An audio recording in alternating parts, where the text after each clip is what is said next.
Salut les petits loups, alors on se retrouve aujourd'hui pour la première vidéo de l'année pour The Old World, le meilleur jeu de l'univers. C'est mon jeu préféré, c'est pour ça. Donc voilà, encore une fois, je voudrais vous présenter mes vœux. Je vous souhaite une bonne année à tous et toutes qui m'écoutez, qui nous écoutez dans les podcasts, etc. Donc voilà, je vous souhaite encore une fois mes meilleurs vœux. N'hésitez pas à vous abonner à la chaîne, et vous êtes nombreux à regarder les vidéos sans vous abonner. Sérieux les gars, ça coûte que dalle. Hein, c'est gratuit, un petit clic, ça fait plaisir, ça fait grossir la chaîne. Ça me permettra de grandir et de vous proposer plus de choses. Voilà, et de vous proposer pas mal de choses aussi pour vous, quoi. Parce que plus une chaîne grandit, plus on peut proposer des choses et vous faire gagner des choses. Et voilà, vous faire gagner des items, etc. Voilà, en fait, c'est tout bénef pour vous aussi, quoi. Donc voilà. Surtout que nous sommes une chaîne qui est basée sur le partage. N'hésitez pas, justement, en termes de partage, à venir sur le serveur Discord pour pouvoir parler de notre passion commune, de nos passions communes et partager dans la joie et la bonne humeur. Donc voilà, un abonnement, un petit clic, un petit commentaire. Ça, c'est gratuit, ça fait plaisir. Rejoindre une communauté superbe sur le Discord, ça fait plaisir aussi. On se retrouve dans la joie et la bonne humeur avec des gens bien sympathiques. Et puis, si vous voulez vraiment soutenir le travail qui est fait, vous avez le Tipeee. Donc voilà, un petit don. Hein, même 1 € par mois, c'est rien. Et ça fait plaisir et ça aide. Donc voilà, donc n'hésitez pas pour tout ça les amis. Et encore une fois, meilleurs vœux. Bon, donc, la dernière fois, je vous avais fait un petit récapitulatif des derniers articles sur The Old World, et je vous avais dit que j'en gardais un sous le coude, parce que sinon ça aurait fait beaucoup. Et je m'étais dit, bon, tiens, peut-être que le lundi, on aura des nouvelles figurines d'annoncer, et il n'y a rien eu pour lundi dernier, donc bon, pas grave, on va voir, il y a quand même eu des choses. Alors déjà, on va revenir sur ça, il y a un petit article, là, une petite vidéo pour faire voir comment non, ce chapeau, pour faire voir comment peindre le tank impérial, voilà, pour l'armée de l'Empire, voilà. Donc voilà, un petit tuto bien sympathique. Donc voilà, c'est gratuit, c'est sur Warhammer Community. Bon, je vous invite, ceux qui en ont envie, d'aller le voir, quoi. Ça peut être sympa, quoi. Donc, maintenant, on a l'article que je n'avais pas couvert la dernière fois. Alors donc, un nouvel almanach du Vieux Monde. Que se passe-t-il avec l'Empire de l'Homme? Donc, là, on nous dit... nous avons jeté un œil approfondi à l'intérieur d'Arcane Journal Empire of Man juste avant Noël, avec un peu d'aide de ceux qui l'ont écrit. Aujourd'hui, nous revenons à notre chat, juste pour essayer de comprendre ce qui se passe alors que les comptes électeurs se chamaillent et que les principales régions frontalières Attendez. Les principales régions font, teinter leurs sabres, oh là là, mon Dieu, brandissent des armes de poing et se curent les dents de manière menaçante avec des serpettes. Voilà, je fais du freestyle des fois. Faut que je mette la petite flèche en dessous pour pas rater une ligne, sinon je pars dans tous les sens. Il me faut mon doigt pour suivre la ligne, vous savez, comme quand on est enfant. Donc voilà, un très très beau dessin. Alors, que nous dit GT? D'un point de vue historique, le nouveau livre explique bien plus en détail la situation politique de l'Empire et la période dans laquelle nous nous trouvons. Pour être clair, nous ne sommes pas à l'ère des 3 empereurs, au cours de laquelle l'Empire s'était divisé en 3 grands blocs de pouvoir, chacun avec un empereur. Cette période a pris fin en 1979, un an après ma naissance. Lorsque les électeurs se sont réunis et ont essayé de faire de Margrita de Marienberg, dont plusieurs dirigeants ultérieurs du Westerland ont été nommés, l'impératrice, le culte de Sigmar a détesté cette idée et l'Empire s'est effondré. Nous sommes donc maintenant dans une période connue sous le nom d'anarchie. Il ne s'agit pas d'une guerre civile à proprement parler, mais cette période d'absence de pouvoir dure jusqu'à l'événement de Magnus. Il existe désormais 4 blocs principaux, ainsi que de nombreux États libres au sud. La carte montre tous les détails, y compris les principaux prétendants au trône. Voilà la carte, bon, on peut pas l'agrandir malheureusement. Et voilà, donc voilà. Donc là, on arrive enfin dans un truc, c'est un peu le nerf de la guerre de The Old World, entre guillemets, on va dire. C'est-à-dire que c'est une très grande histoire dans l'histoire, quoi. Et à cette période-là, quand même, l'Empire est vachement intéressant. Bah, parce qu'en fait, comme il vous dit, c'est pas une guerre civile, mais bon, il ressemble en fait. Enfin, c'est pas vraiment une guerre civile, on va dire. C'est un peu Game of Thrones, quoi. Voilà, c'est un peu ça, quoi. On va dire. Ça se tire dans les pattes, ça fait son business dans son coin, etc., quoi. Des alliances secrets avec certains et tout, avec d'autres et tout, pour aller taper sur un autre. Bref, etc., quoi. Donc, il y a tout un business comme ça qui se passe dans l'Empire à cette période-là, qui est vraiment hyper intéressante.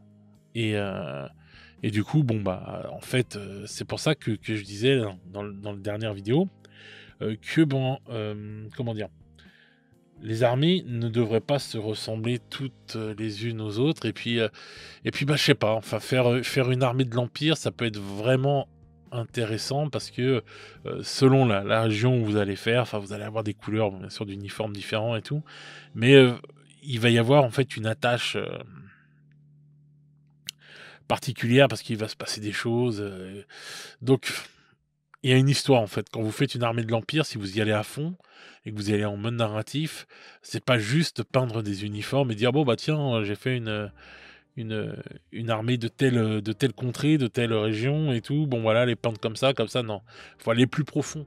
Faut aller plus profond dans l'histoire de cette période-là et vous verrez que vous allez kiffer.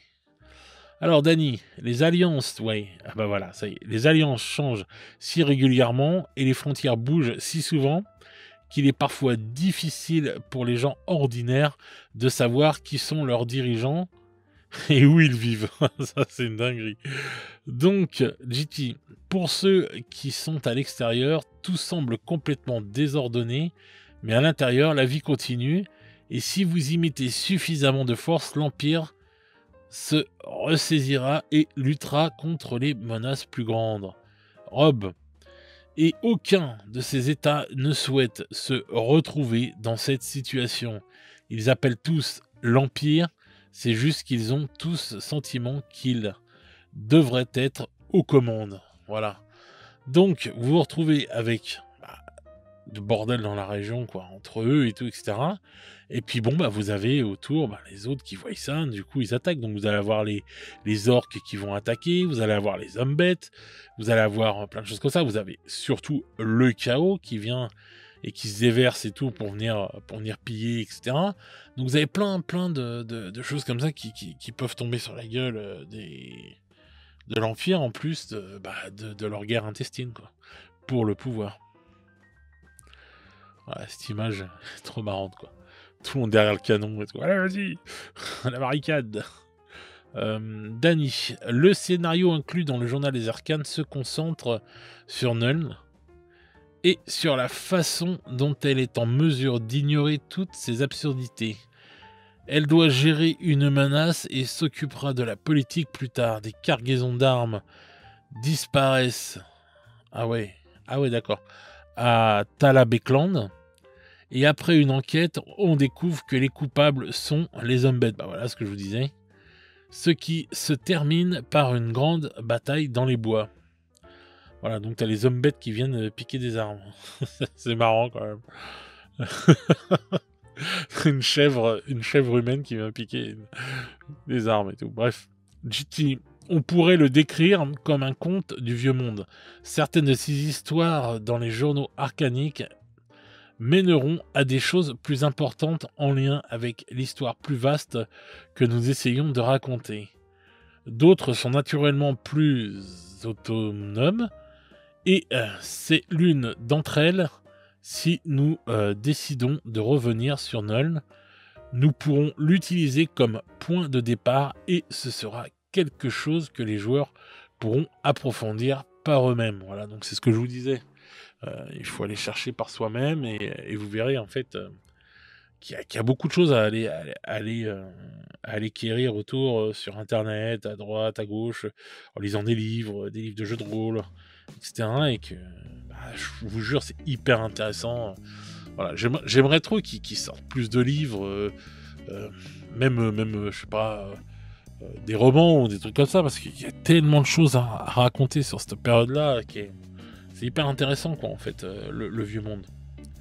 Alors, les miniatures. Rob, une fois de plus, nous avons profité de cette sortie pour revenir aux archives de figurines.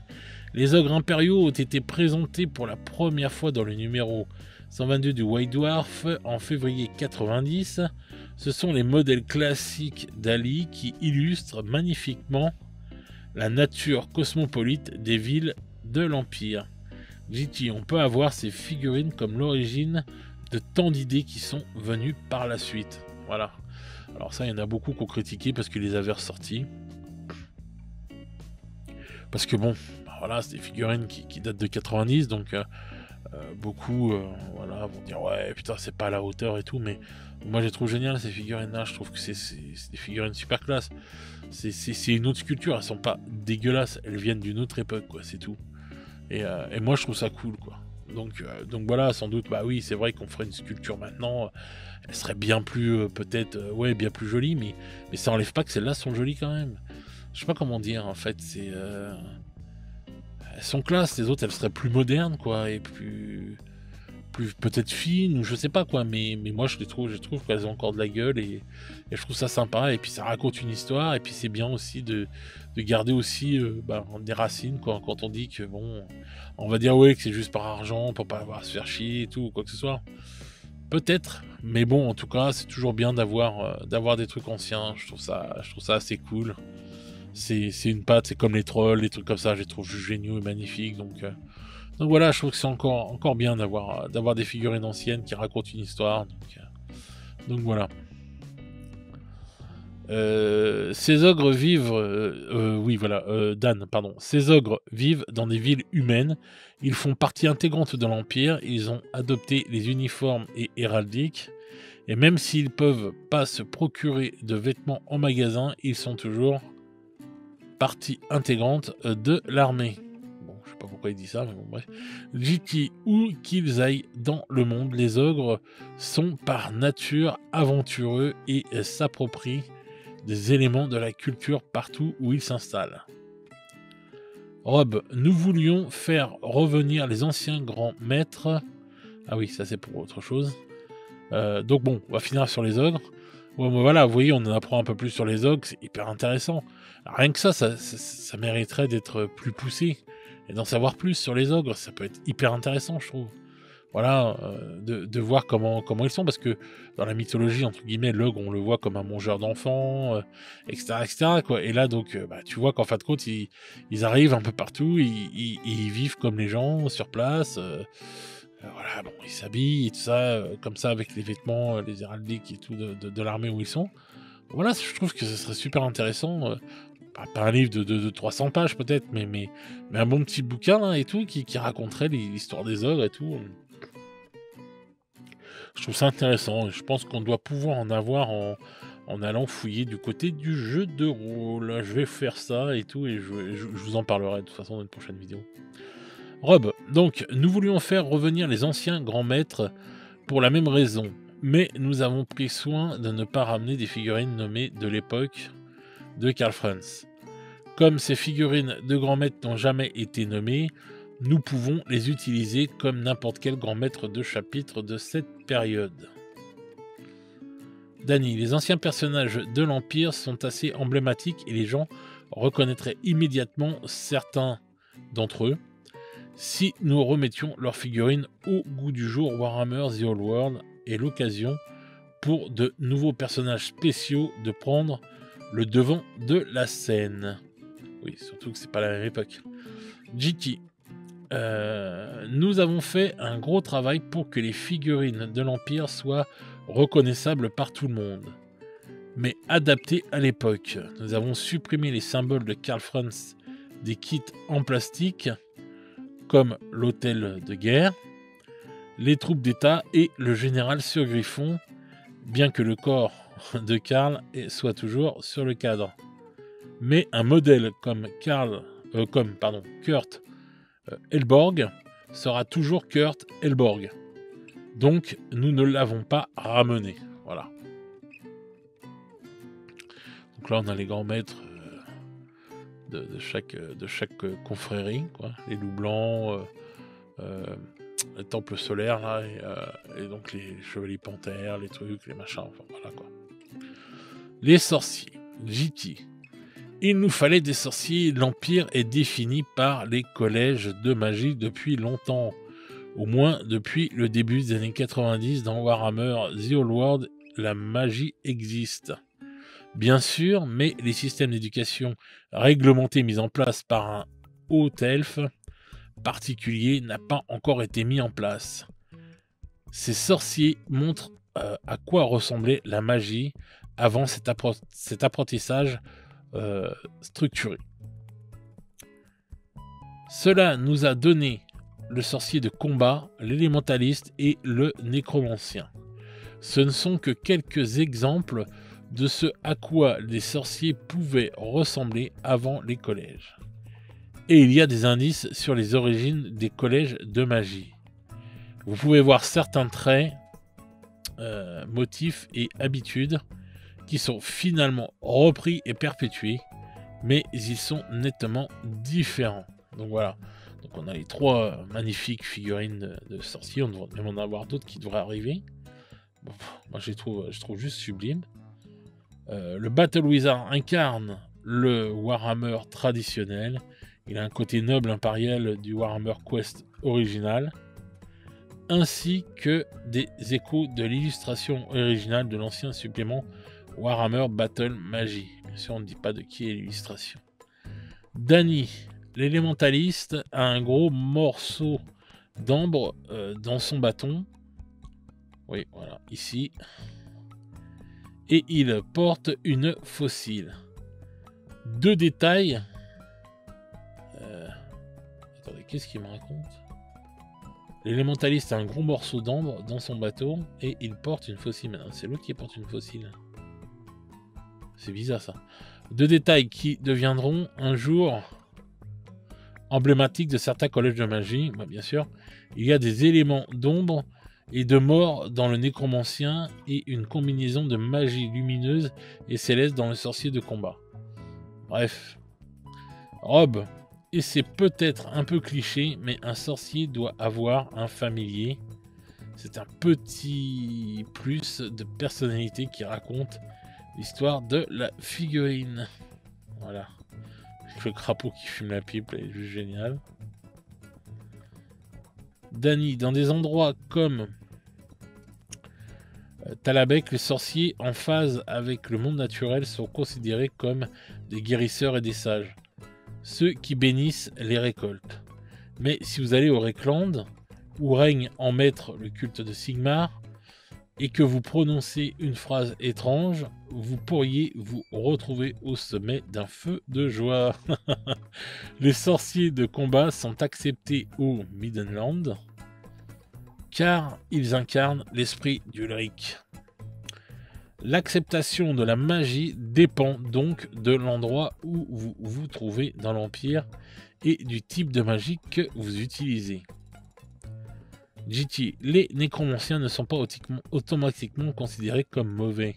Leur connaissance en matière de sorts inclut la clairvoyance et la communion avec les morts. Demander conseil aux esprits au nom d'un seigneur est considéré comme parfaitement raisonnable. C'est lorsqu'un nécromancien commence à traîner dans les cimetières et à coudre des parties de corps ensemble qu'il faut s'inquiéter. Mais rappelez-vous, nous vivons à une époque où les Van Karstein ne constituent pas une menace et où les nécromanciens vilains ne sont pas aussi actifs. Ils sont aussi morts que possible, pour les vampires du moins. Danny, cela dit, on ne sait jamais à quel esprit on parle. GT, il y a toujours le risque de faire surgir un grand monstre amorphe du chaos, mais en général, vous atteignez les esprits de la maison ou du folklore. Vous pouvez simplement parler aux elfes des bois en colère, par exemple. N'oubliez pas que ceux d'entre nous qui sont à l'extérieur savent ce que sont vraiment ces choses. Mais ces personnages ne le savent pas. Ils pensent qu'ils sont en sécurité. Ah oui, ça c'est clair. Les transferts. Rob, nous sommes très fiers des nouvelles feuilles de transfert. Bon. Tous les états ont été couverts sur une feuille de transfert à l'exception de Mootland. Vous pouvez donc créer une armée pour chacun d'entre eux. Je vois pas pourquoi Mootland il n'a pas été créé. Bon. Il y a toute une série d'icônes militaires pour vos étendards, avec des images en couleur pour les bannières et les noms des villes pour vos régiments. Ça déjà c'est vraiment bien. Il y a des écritures pour de nombreux dieux différents, pas seulement pour Sigmar. Si vous placez une loupe dessus, vous pouvez réellement les lire. Ouais. C'est écrit tout petit, hein. Donc voilà. De même, si vous voulez dire que vos troupes d'État viennent d'Arno, l'une des petites villes du Westerland, vous pouvez le faire. Elles ne resteront probablement pas très longtemps dans l'ombre. Fridal, qui est actuellement installé dans un avant-poste nordique avec un nouveau monument du chaos tout neuf. Voilà. Alors, nous avons réalisé des transferts élaborés pour les Bretoniens, les nains et bientôt les hauts-elfes. Le nain, par exemple, possède la plupart des runes. Vous pouvez donc mettre la rune de précision sur votre canon. Donc voilà, bon, ils sont bien jolis, hein, les pages de transfert quand même. C'est vrai que c'est pas naze d'avoir ça, quoi. Franchement, c'est cool même. Donc voilà.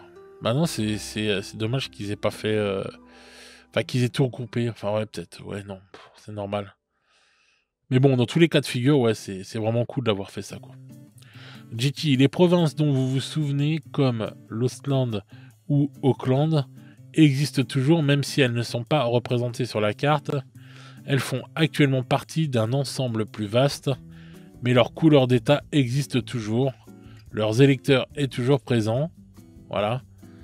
Donc en fin de compte, oui, voilà, c'est à nous d'aller fouiller et d'aller faire ce qu'on a envie de faire, quoi. Et de nous intéresser vraiment profondément, on va dire, au jeu, à cette période, etc., quoi. Elles ne sont simplement pas indépendantes politiquement. Mais cela ne doit pas vous empêcher de créer une armée aux couleurs de Auckland ou du Nordland, par exemple, ou même une armée aux couleurs de plusieurs États combattant sous la bannière d'une région plus vaste. Oui, c'est vrai qu'il y a ça aussi. Plus vous vous pencherez sur la carte, plus vous verrez quelle est réellement la situation actuelle et comme elle pourrait se présenter à l'époque de Karl Franz. Merci les gars, n'oubliez pas, la première vague de l'Empire arrive, nanana. Bref, donc, écoutez, un article bien sympathique, quand même, où ils reviennent sur pas mal de choses. Bon, on nous fait bien comprendre que c'est aussi à nous d'aller chercher des réponses. Alors, on peut les trouver, les réponses, je vous dis, du côté du jeu de rôle. Voilà, il y a beaucoup de fluff. Du côté des anciens codex, bon, des fois... Ils peuvent coûter cher, les anciens codex, mais je crois que dans l'ensemble, ça va. C'est surtout les livres, je crois que c'est les codex de la V8, enfin la dernière version, et la fin des temps qui coûte un bras, avec ce que j'ai vu sur Vinted, quoi. Bon, bref, ça se cale pas tout va, mais bon, comme d'habitude, quoi. Donc vous pouvez aller chercher tout ça dans les anciens codex, vous verrez pas mal de choses, mais bon, le mieux, je pense, c'est quand même d'aller farfouiller sur Internet. Il y a toujours des articles, des endroits où on parle des choses, et puis aller voir aussi du côté du jeu de rôle. Je pense que c'est vachement plus intéressant et encore plus profond, quoi. Donc voilà les petits loups. Écoutez, voilà, un petit article bien sympathique. J'espère qu'on en aura d'autres encore qui arriveront la semaine prochaine. J'espère que ça va se remettre en route à partir de lundi. Ça pourrait être cool. J'attends toujours du nouveau pour The Old War. C'est toujours un plaisir de parler de ce jeu-là, quoi, qui est vraiment magnifique. Donc, bah écoutez, j'espère que ça va arriver, là, des articles de plus en plus. On va avoir les hauts elfes qui devraient pas tarder. Parce que bon, voilà, il y a encore plein de trucs qui vont sortir pour l'Empire, là. Et puis après, les hauts elfes qui vont pointer le bout de leur nez. Et puis après, bon, on aura les elfes sylvains et les hommes bêtes. Donc voilà, donc ça va faire encore pas mal de choses. Il y a pas mal de personnages qui vont arriver, puisqu'ils ont été annoncés. On va avoir Fridal qui va arriver, parce qu'ils en parlent de plus en plus, mais ils n'ont toujours pas sorti la figurine. Donc voilà, il y a pas mal de choses qui vont pas tarder à arriver de toute façon, dans tous les sens. Donc faut rester, à l'affût de tout ça. Et puis voilà, quoi. Donc moi je vais de mon côté, je vais fouiller dans mes archives de l'Empire et d'autres joyeusetés, et puis je vais essayer de vous faire des petites vidéos sur ça, des petits podcasts, on va dire, entre guillemets, pour vous parler un peu plus de du monde, etc., pour ceux qui auraient envie de ça, quoi. Donc voilà, les petits loups. Bah écoutez, je vais vous souhaiter un bon week-end. Enfin, le week-end est bien entamé quand la vidéo va sortir, mais je vous souhaite quand même un bon dimanche, hein, à ce moment-là, et puis un bon samedi soir. Donc voilà, et puis bah voilà, n'hésitez pas à me dire dans les commentaires ce que vous pensez de tout ça, si vous avez craqué aussi pour la boîte de l'Empire, parce que j'ai vu que c'était bien parti, hein, donc voilà, dites-moi si vous avez si c'est une armée qui vous intéresse, si vous avez eu la petite boîte de l'Empire sous le sapin, un truc comme ça, hein, dites-moi tout ça, ça m'intéresse, ou si vous avez craqué pour une autre armée aussi, hein, toutes les armées sont juste géniales, donc n'hésitez pas à me dire ça si le Père Noël a été cool avec vous et vous a apporté tout ça. Donc voilà, sur ce les petits loups, je vais vous souhaiter une bonne soirée, une bonne journée selon comment vous écoutez ce podcast, cette vidéo plutôt. Et nous, on se retrouve très vite pour de nouvelles aventures. Ciao ciao les petits loups.